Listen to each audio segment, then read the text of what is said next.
Thank you very much for being here. I know it's a nice brisk morning, but I want to welcome everybody, the veterans, the families of veterans, and all those patriotic people who are here today.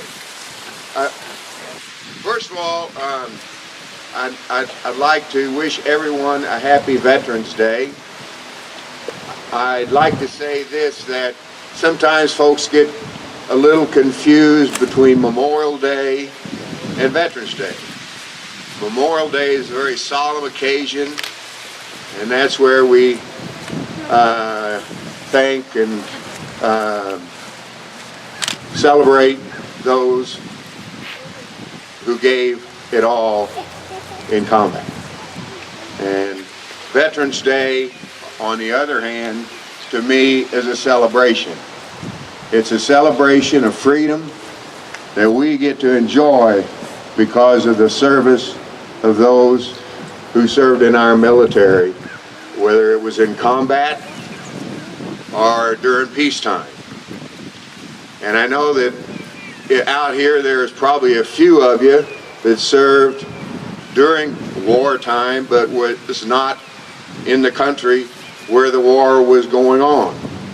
But I want to say this, we all signed the same contract. We signed the same blank check. And the military decided, the generals decided, others decided where it was we're going to serve. So some served like in Vietnam, some served in Germany, some served even here in the country. But they were there and they're ready to go wherever it was that they needed, that they were told to go. So today I'd like to request you that you enjoy this day, not just this morning, but this day in to celebrate the freedom that we all enjoy for all those who served and gave us and protected our freedom. One other thing that's very important to me, and I think to many of you, is that 100 years ago, 1917, is when the Purple Heart was first given. And the Purple Heart was given to those who were killed in action or wounded in action. And some gave a lot, and then some gave it all. And so I'd like to just take a minute here of silence for those who earned the Purple Heart.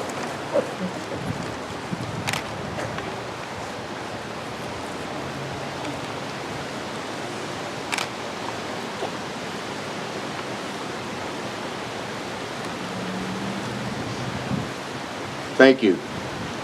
Before we begin the ceremony, I would like to introduce our Grand Marshal of the parade this afternoon, or this morning, Don Russell. Don, would you stand, please? I think most of you know Don Russell, know of him. He's a great philanthropist in this community, and by far probably has done more for this community through his foundation and the thrift store, where all the profits of the thrift store go to the foundation Pickra. And he is also, I say also, he is a U.S. Army veteran. A lot of folks didn't know that. So we thank you. Thank you,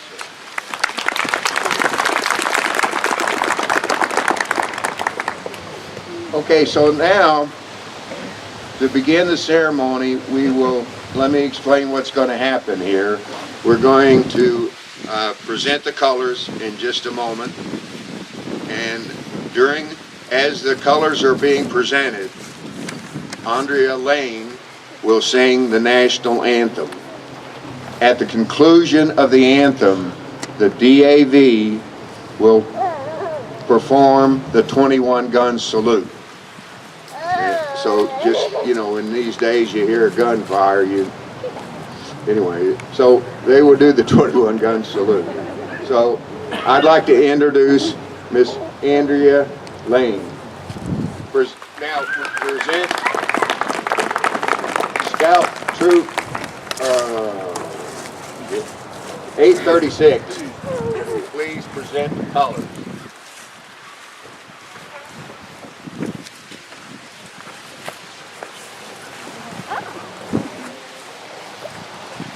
Oh, say, can you see by the dawn's early light what so proudly we hailed at the twilight's last gleaming, whose broad stripes and bright stars through the perilous fight for the ramparts we watched were so gallantly streaming, and the rocket's red glare, the bombs bursting in air,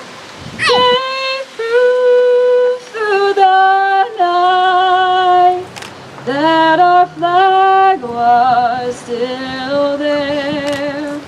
Oh, say does that star-spangled banner yet wave for the land of the free and the home of the brave.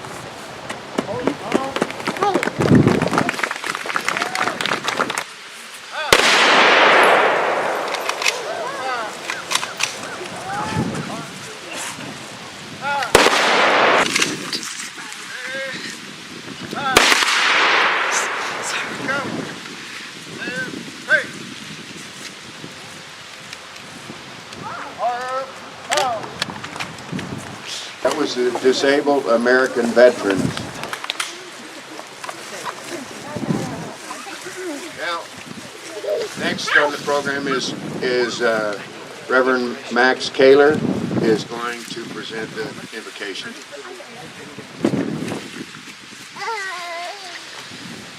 Will you pray with me? God of grace and God of glory, you have poured your blessing upon our nation.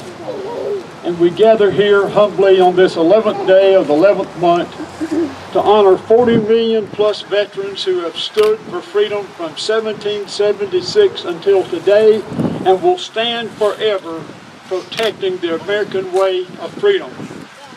We thank you for your divine providence, which has led our country to establish a government of the people, by the people, and for the people. And we pray for unity today in our land, regardless of race, color, creed, sexual orientation, or anything else that might pull us apart. Regardless, help us all that we might build a land for the betterment of everyone. We pray your blessing upon our Commander-in-Chief, upon our legislators, both in Washington, in the State House, and locally. Give us the understanding that freedom is not free, that it's paid with a price of public service and witness. So Lord, again, we just thank you for this great day in our country, and we ask your guidance and your continued divine providence on our land. In the name of Jesus Christ, our Savior and Lord, and everybody said, amen. Thank you, sir. It's now time for me to give you a bunch of excuses why the memorial's not finished. I don't have it. I want to tell you that the weather has not been kind to us, and we've been working with pro bono contractors, and the weather, of course, gets in the way of their regular work, and we certainly want to make sure that when we pick the contractors, that we pick those who were busy already, because that means they were pretty good at what they did.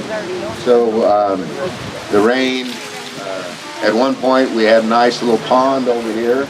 After the first leveling of the ground, and I wondered if we shouldn't stock it and do some fishing this summer. So, but anyhow, I can tell you now that we have it scheduled, and we hope to. The first thing that goes up over here is Caylor who has purchased the pole, the flag, and will install it hopefully this week. It should be done this week, and then it is ready for the cement to be poured. It will be colored cement, and then we will install the 5 tablets or monuments, marble engraved. It will be something outstanding. I think you'll be proud of it from the Pickens County community. So we hope to have it done. Depending on the weather, we should be weeks away, not months. So with that, I would like to introduce the commander of the American Legion, Rick Rice, retired Chief Master Sergeant. Thank you folks for coming. The first thing I want to do is Ray usually starts off with, I've got one more thing, and he's very well known to us by his moniker. And he did forget something. We do have applications for the bricks with us if anybody hasn't seen one or hasn't got one or wants one. So that after the ceremony, if you just come up here, we'd be glad to give you one. One of the things I want to talk about real briefly is the American Legion and what they do for the veterans in their community. Our job is to take care of veterans when they return home. Age is no difference. What they need is nothing. If they need to go to the hospital, if they have handicaps and they need a ramp built, or if they need their lawn mowed, we're there for them. But it's not just the veterans that we serve. We also serve this community. We sponsor 5 baseball teams here in this county. We sponsor Boy Scouts. We help the police department and the community raise money for their new bulletproof vests. We do whatever it takes and whatever anybody asks us that is in conjunction with helping veterans in this community. And we're very, very active at it. Included in that is the memorial that we're building. We're extremely proud of what the Marine Corps started, the Marine Corps League started. They haven't been mentioned, but there's a group of them sitting over here. Just like we have the American Legion, they also have a Marine Corps League here in this town. And both of us are looking for members, so anybody that's a veteran, come on and see us. We have a good time as well. It has been my honor, and I've been selected to introduce to you our speaker. Our speaker has done something that I don't think I could have done. A lot of things in the military, I always thought, well, I can do that, I can do that. But he served as a nuclear submarine in the Navy. Not as a submarine, but he was a member of the crew of a nuclear submarine and on 10 deployments. I don't know if I could live in a little tin can like that and underwater for months at a time. The nuclear capability is amazing. Before, the old submarines had to surface to get air. They don't need to surface for anything anymore. And sometimes they don't. Sometimes they stay under there hidden for a long time. But he got out of that and he came back and decided there was other things that he could do to serve. On the back of the programs, you'll see his background is on there, and it's so heavy with stuff that I'm not going to read it. But I'm going to tell you that one of the things that he's doing right now is he is the vice chair for the training director of the DOD's agency, ESGR, which is Employer Support of the Guard and Reserve. With that and other things that he does, he trains or teaches people that help our disabled veterans when they come back. He teaches them how to deal with them. He teaches them about post-traumatic stress and how to deal with that problem. It's got to be a very tough job because of some of the things that he has to see. And he was also gracious enough, being a military man, and he's got a boss just like the rest of us do. And he brought his boss along with him, but I'm going to let you tell him about that.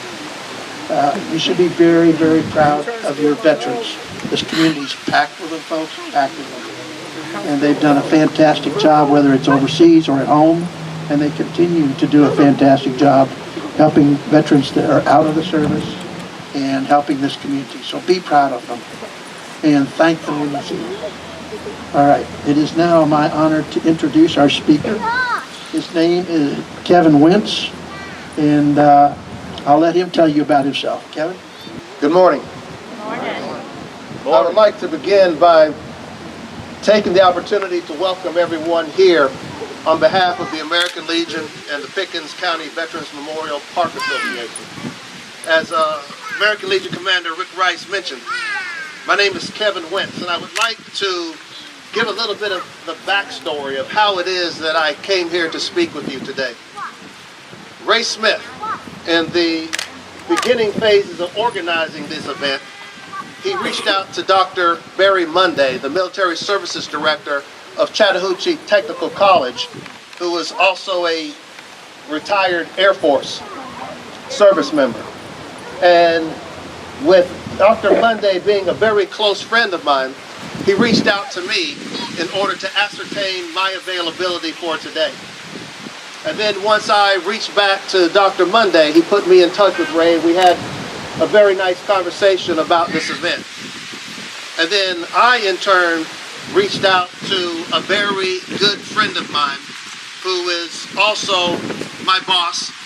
He serves as the State Chair for the Department of Defense Agency Employer Support of the Guard and Reserve, retired Major General David Bockel.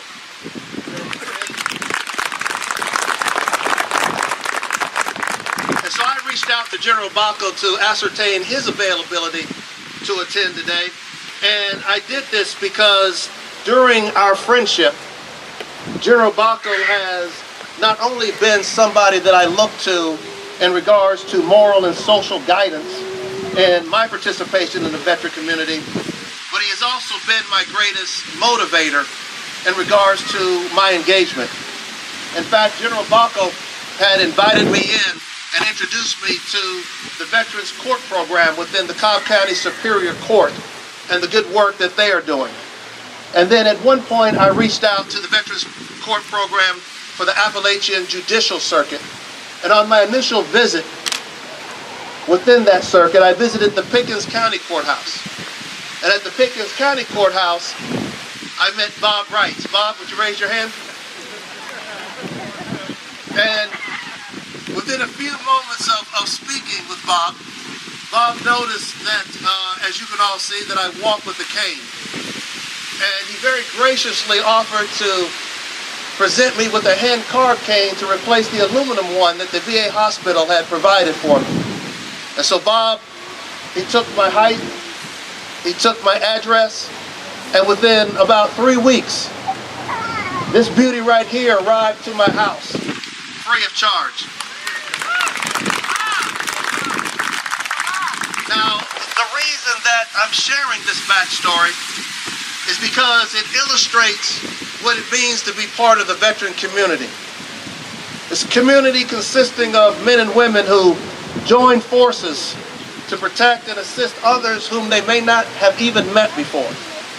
And if you look around our community, here today it consists of men and women of different cultural backgrounds, different ethnic backgrounds, different socioeconomic backgrounds, religious backgrounds, men and women of differing political views, men and women of not just different ages, but of different generations, men and women of different military branches, men and women of different military experiences, and men and women who joined for different reasons. Some of us were drafted in. Some of us joined out of family tradition. Some of us joined in order to pay for our education.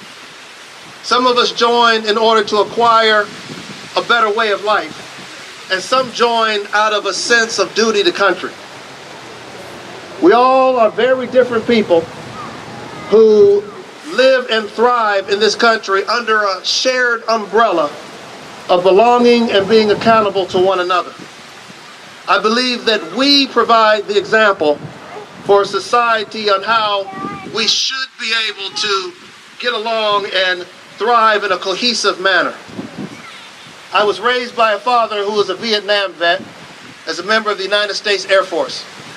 He is service-connected deaf. I spent a considerable amount of time around his three brothers. Two of them were Marine snipers from Vietnam. One was Army in Vietnam. And so this is my community. This is our community. I served, as Commander Rice said, in the United States Navy as a submariner. And the one thing that I like about our community is that no matter where we travel, no matter where we go, we know that we will be accepted into the local veteran community no matter what state that we're in.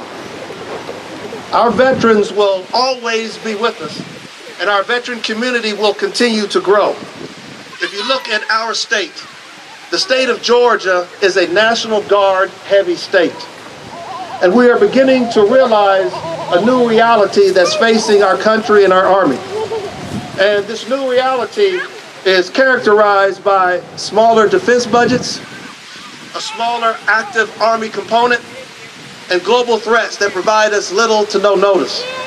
In this new environment, the Army cannot go to war without its primary operational reserve, the Army National Guard. And these expectations will continue to increase for the foreseeable future.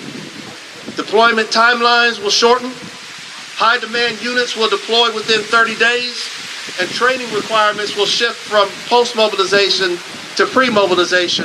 And that means that the training tempo will increase to as many as 63 days per year for most of our units, as opposed to the current 39-day statutory minimum. We must not only honor our veterans, but we must also be in service to them. On the 11th hour of the 11th day of the 11th month in 1918, the armistice with Germany was signed and went into effect, ending the major hostilities of World War I. And on May 26, 1954, Armistice Day was officially established as a holiday upon the signing of the congressional bill by then-President Dwight D. Eisenhower. 6 days later, on June 1st, the bill was amended by Congress, replacing the word armistice with the word veterans. And when you take the time to notice the spelling of Veterans Day, the word veterans is not spelled with an apostrophe. And when you look at the Department of Veterans Administration website, it explains that the reason that it does not have an apostrophe is because this is not a day that belongs to veterans. It is a day to honor veterans. In President Eisenhower's October 8, 1954 proclamation 3071, he states in part, and I quote, "Whereas the Congress passed a concurrent resolution on June 4, 1926, calling for the observance of November 11th with appropriate ceremonies, and later provided in an act approved May 13, 1938, that the 11th of November should be a legal holiday and should be known as Armistice Day. And whereas in order to expand the significance of that commemoration, and in order that a grateful nation might pay appropriate homage to the veterans of all its wars, who have contributed so much to the preservation of this nation, the Congress, by an act approved June 1st, 1954, changed the name of the holiday to Veterans Day. Now, therefore, I, Dwight D. Eisenhower, President of the United States of America, do hereby call upon all of our citizens to observe Thursday, November 11th, 1954, as Veterans Day. On that day, let us solemnly remember the sacrifices of all those who fought so valiantly on the seas, in the air, and on foreign shores to preserve the heritage of freedom, and let us reconsecrate ourselves to the task of promoting and enduring peace so that their efforts will not be in vain. This is why we are here at this place today. the Pickens County Veterans Memorial Park Association, with an eye on yesterday, today, and tomorrow, has endeavored to bring a Veterans Memorial Park to the city of Jasper.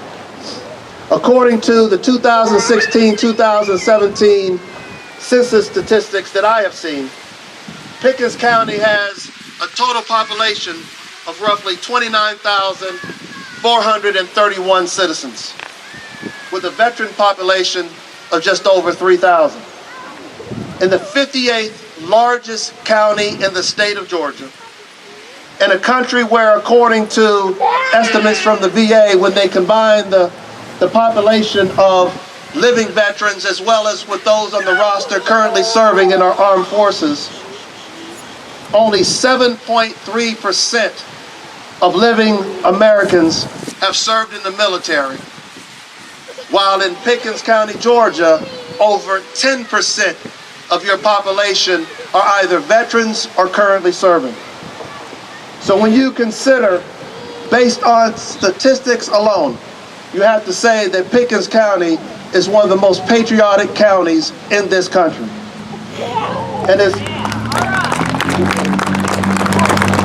And therefore, there is no more appropriate place to have a Veterans Memorial Park than right here in Pickens County. As part of the Memorial Park, Pickens County will honor all those who gave their lives in combat by having their names etched in stone. And this tremendous undertaking is financed completely by donations.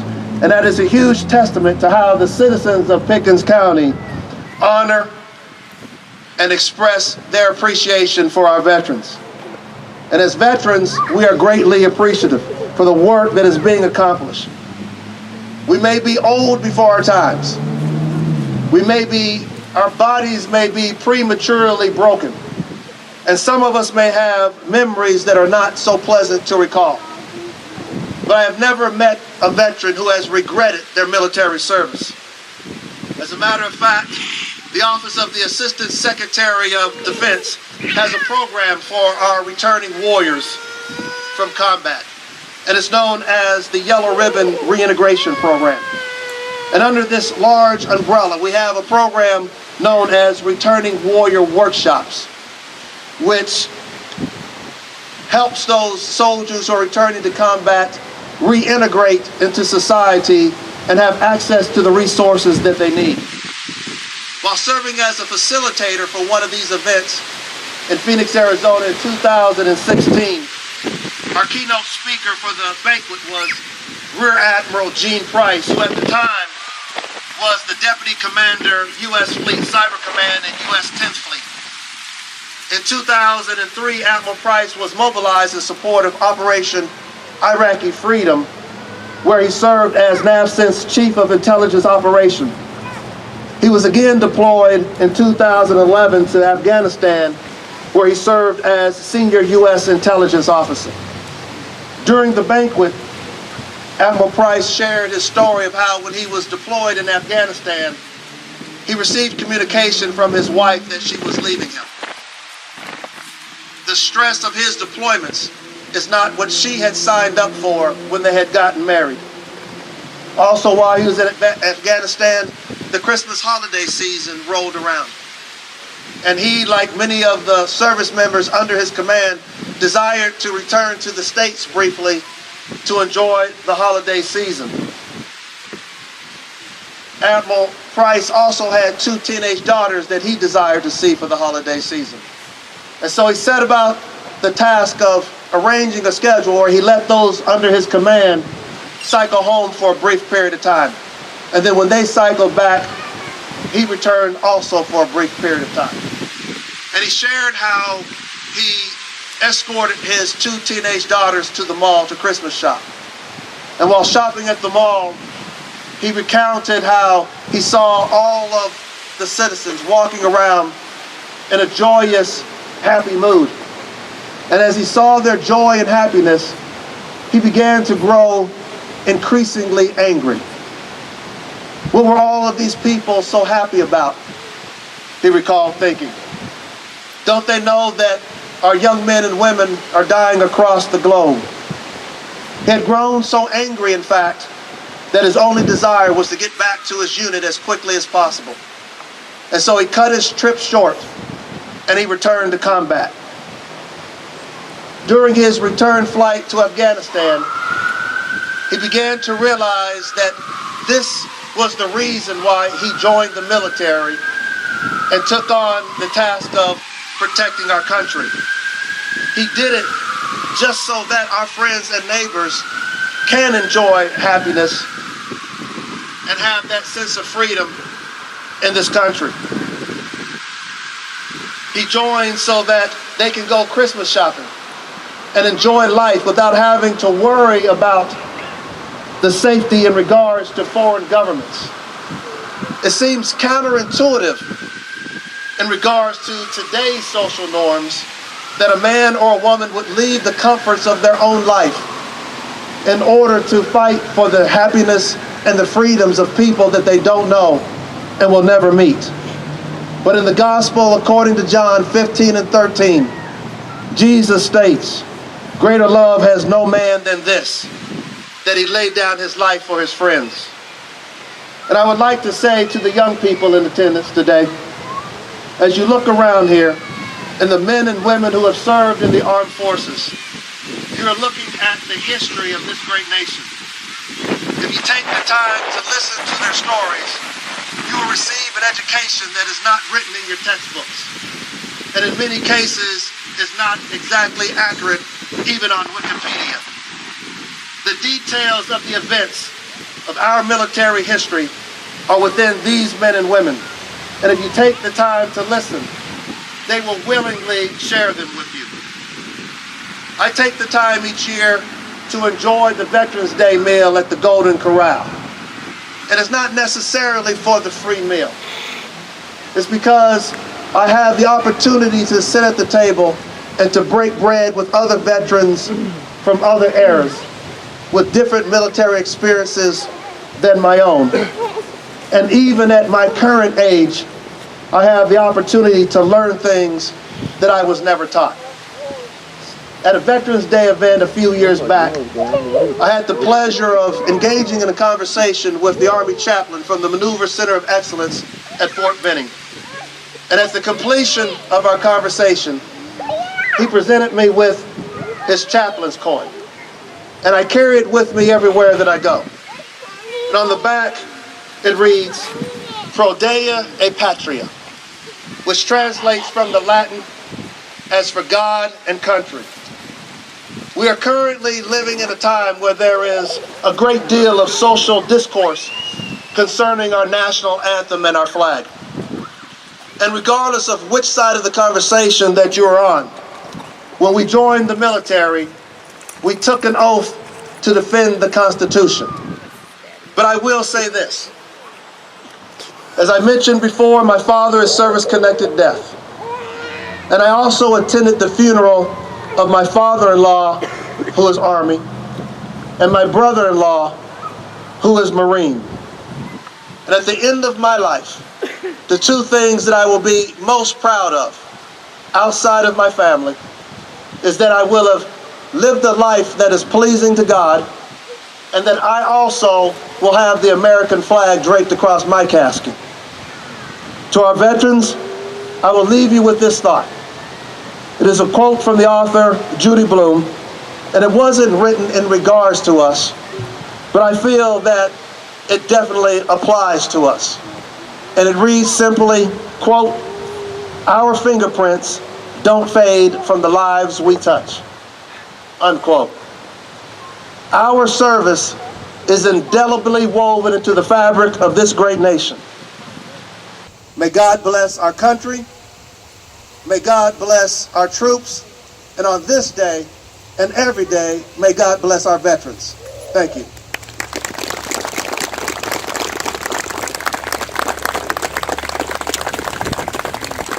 We got a bunch of kids standing over here, and they have something special they want to do for us today. They are members of the Jasper Middle School Choir, and I'd like to invite them up on stage.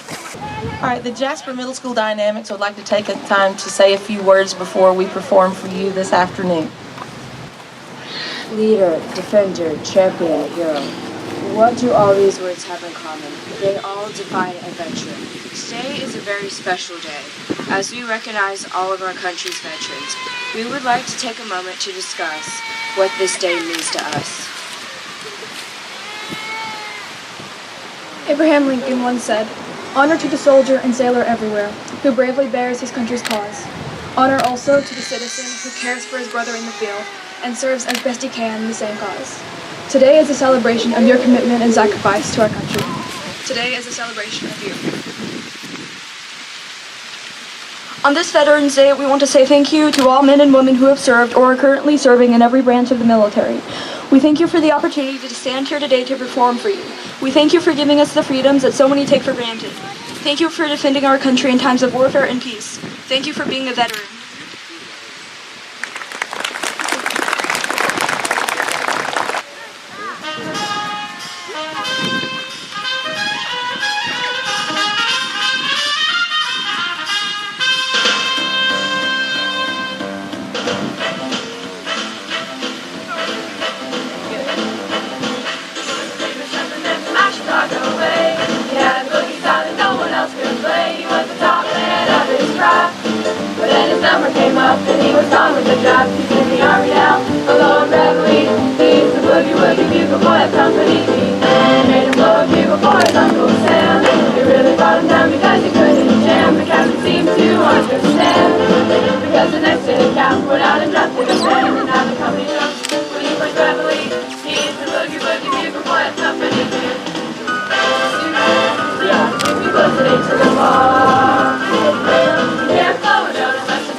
They'll be on tour starting next month.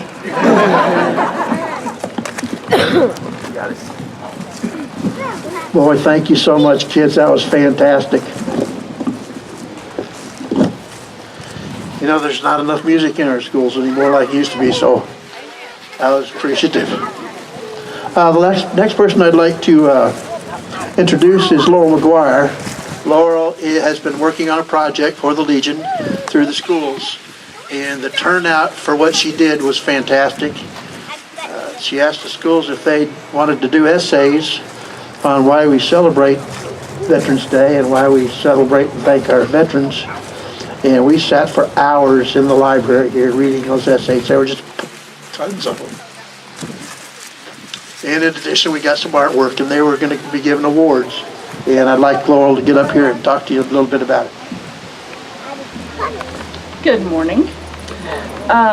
Yes, because Veterans Parade, Veterans Day is on a Saturday this year, I wanted as many people to be involved as possible, so we came up with an essay of why, as a country and individuals, do we honor our veterans. I presented it to the principals, and they were all on board with this, and we were able to pick one winner out of the high school for art and essay, one out of both the middle schools, and one from the elementary schools. So I would like for Cheyanne McCurley to come up here, please. She is our essay winner for elementary school.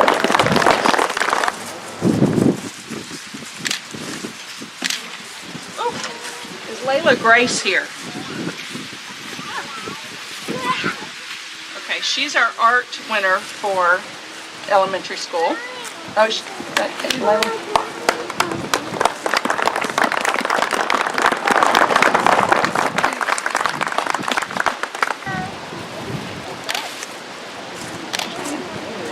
Okay. Is Will Moody here? Okay, he was our middle school art and essay winner, so that was pretty awesome.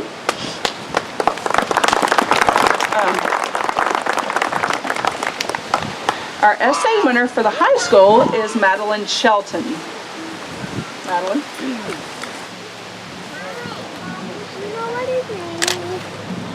And our art winner for the high school,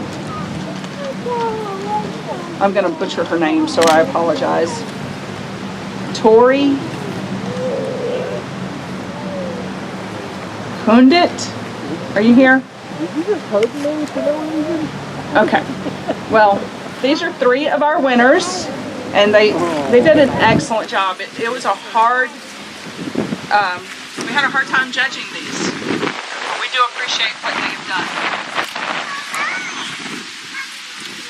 Thank you. Okay, we're almost done.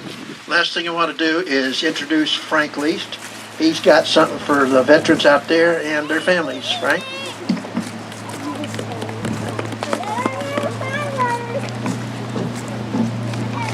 What a great day. What a great day of being a veteran. What a great day to be an American. That's why America is great. On behalf of Denise Ray, our Chief Executive Officer for Piedmont Mountainside Hospital, this is an annual event that we do. We serve a free hot lunch for all veterans and their better half, whoever their guest is. And that starts at 11:30 today till 1:30. So we invite you to come to Piedmont Mountainside Hospital to have a hot meal today. Thank you.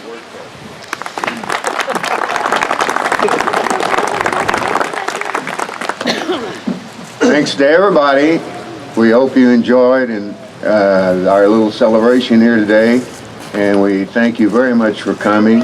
And I want to encourage you to do 2 things today. One, to go to Piedmont Hospital, because those employees out there who do this thing every year, this is the first time they've done it on a Saturday, which most of those people are off work. So they're coming in as volunteers to prepare these lunches. Now, I didn't, even as an auxiliary member years ago when I first retired, I never went to the veterans lunch. But once I attended one of them and enjoyed the meal, I haven't missed one since. I'm telling you, it's good, especially the roast beef. But anyway, so thanks again, and do me one big favor, just enjoy the day and remember the freedom that we enjoy and why we have it. Thank you very much for coming, and have a wonderful Veterans Day. Thank you.